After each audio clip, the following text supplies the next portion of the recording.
توڑ کر ان کے مختلف پاکٹس کو اکٹھا کر کے یہاں پہ لایا گیا، اور اس کا بنیادی مقصد یہ تھا کہ پی ٹی آئی کے ووٹ کو ڈیوائڈ کرنا اور آئی پی پی یا نون لیگ کے ووٹ کو، آئی پی پی کا اپنا ووٹ تو تھا ہی نہیں، کہ نون لیگ کے ووٹ کو ایک جگہ مجتمع کرنا تاکہ یہ کامیابی حاصل کر سکیں۔ لیکن ہوا کیا؟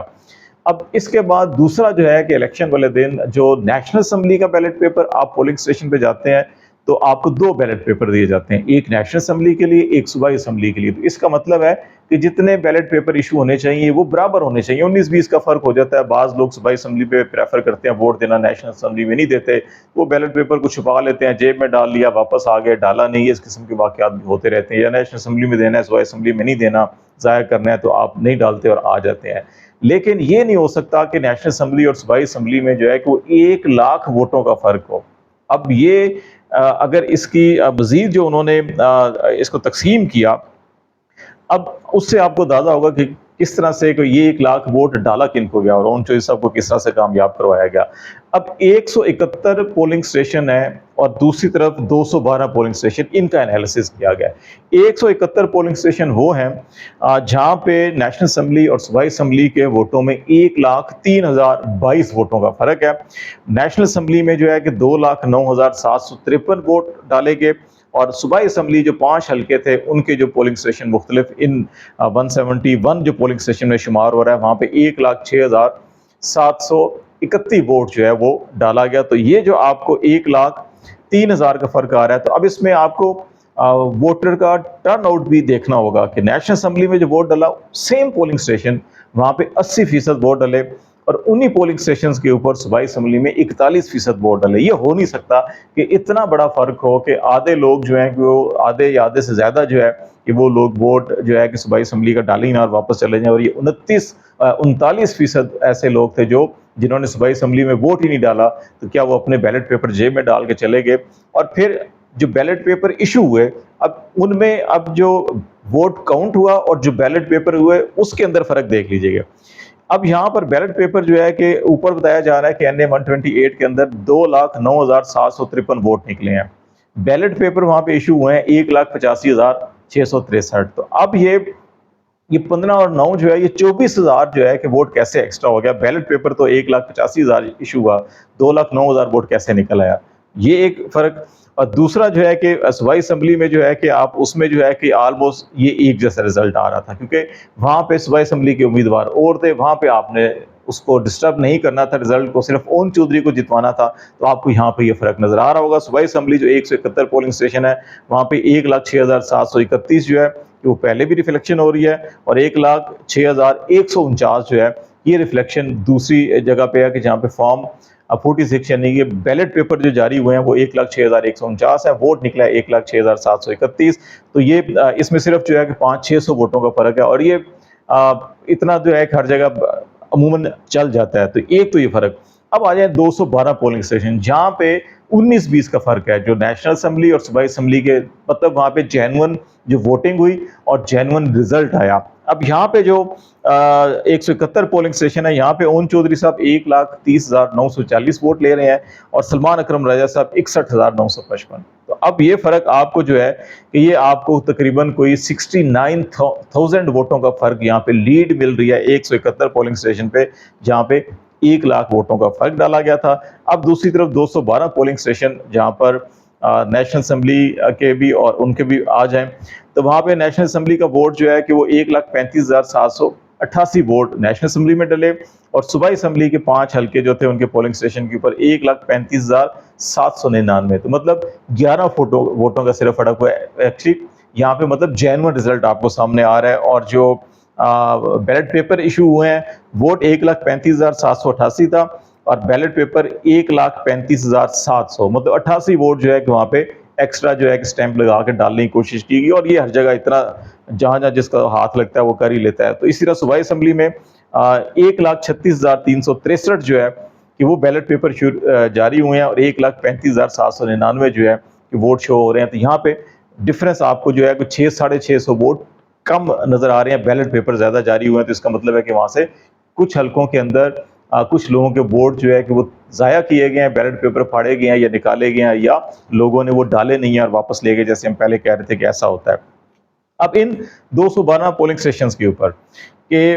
سلمان اکرم راجہ صاحب جو ہیں وہ 76,870 ووٹ لے رہے ہیں، اور اون چودھری صاحب جو ہے وہ 36,523. جینوئن رزلٹ جو ہے کہ وہ 50%، آدھا آدھا فرق آپ کو یہاں پہ نظر آ رہا ہوگا، اور جو فیبریکیٹڈ رزلٹ ہے وہاں پہ آپ کو 1,30,000 اون چودھری اور سلمان اکرم 61,000. تو یہ آپ کے نظام مملکت چلانے والے جو سائنسدان ہیں جنہوں نے ان الیکشن کو مینیج کیا اور ایسے ایسے لوگ لے کر آئے کہ جو حکومت بنانی تھی، ان کی ترجیحات جو ہے کہ اون چودھری جن کے بارے میں نون لیگ خود کہتی تھی کہ یہ کس قسم کی سروسز فراہم کرتے ہیں، یہ کس وجہ سے شہرت رکھتے ہیں، وہ جو ہے کہ ابھی وزیر بھی ہیں، اور ان کو جتوانے کے لیے لاہور میں اتنا ایڑی چوڑی کا زور لگایا گیا.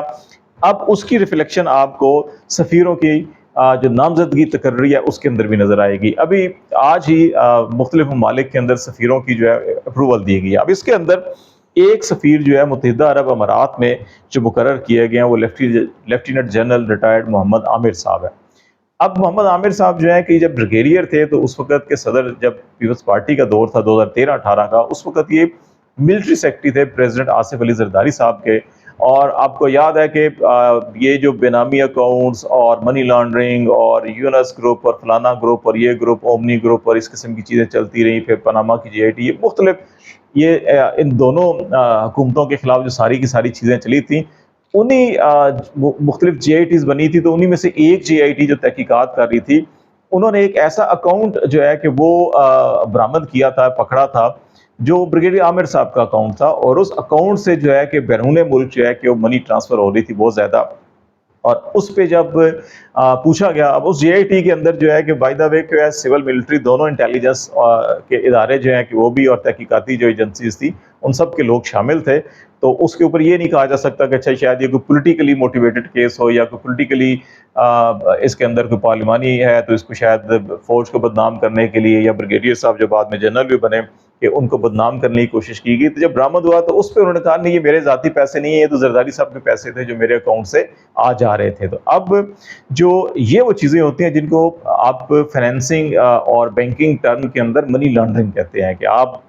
فرنٹ مین کوئی اور ہوتا ہے، پیسہ کسی اور کا جا رہا ہوتا ہے. تو اس میں یہ چیز سامنے آئی. اب وہ معاملات سارے کے سارے عدالتوں میں بھی تھے، کیسز بھی تھے، تحقیقات بھی چل رہی تھیں، لیکن بڑی خاموشی سے ان کا نام تو سمجھ ہی نہیں آئی کہ کیا ہوا کیا نہیں ہوا. پھر بعد میں ان کی میجر جنرل کے عہدے پہ پروموشن ہوئی، لیفٹیننٹ جنرل کے عہدے پہ پروموشن ہوئی. اور جب یہ آرمی چیف کی تقرری کا معاملہ آیا تھا 2022 نومبر میں، تو اس وقت جو پہلے 5-6 نام تھے جو اس دوڑ میں شامل تھے کہ آرمی چیف کی تقرری کے لیے، اس میں جنرل عامر کا نام بھی شامل تھا، گجرانوالہ کے کور کمانڈر تھے یہ اس وقت. تو آپ اس سے اندازہ لگائیں کہ وہاں پر بھی ان پہ ہاتھ نہیں ڈالا گیا. پھر یہ ریٹائر ہو گئے. ان پہ